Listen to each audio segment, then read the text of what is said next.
John Ireland was born September 11th, 1838 in Birdchurch, Ireland. He grew up in Minnesota but got his education in France at the Preparatory Seminary and at the Marist Seminary in Montbell. This education took place from 1853 to 1861.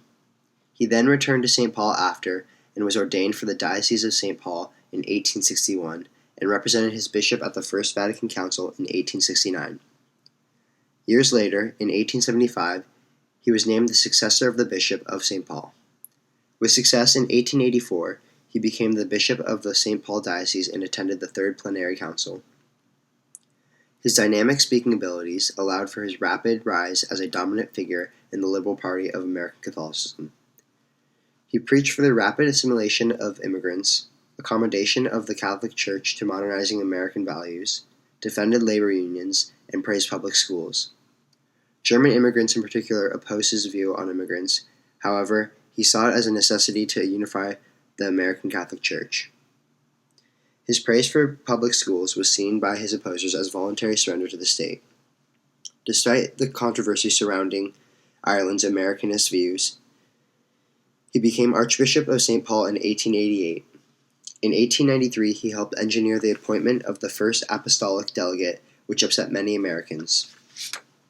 The critique did not cease. He was opposed in both America and Europe by the conservative faction of Catholicism. His opposers saw him as trying to create a schismatic change that was reductionist in religious thought and democratic in structure. Despite criticism, he stayed optimistic and helped with the establishment of the Catholic University of America in Washington, D.C. However, growing tensions led to papal condemnation of the Americanist movement with Leo XIII's issuance of the Testam Benevolentiae in 1899. Ireland's ideas were in par with the Gilded Age, and separation of church and state would come along with the modernizing American church.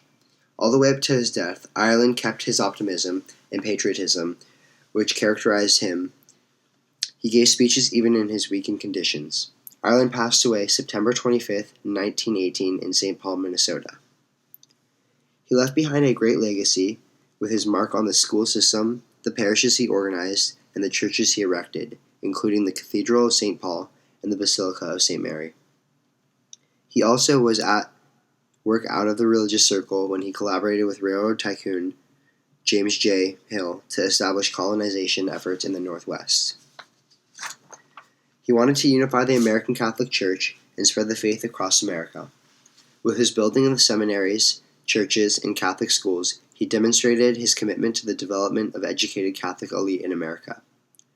Although his liberal ideals were controversial in time, Ireland knew that the church had to adjust to the new age to grow.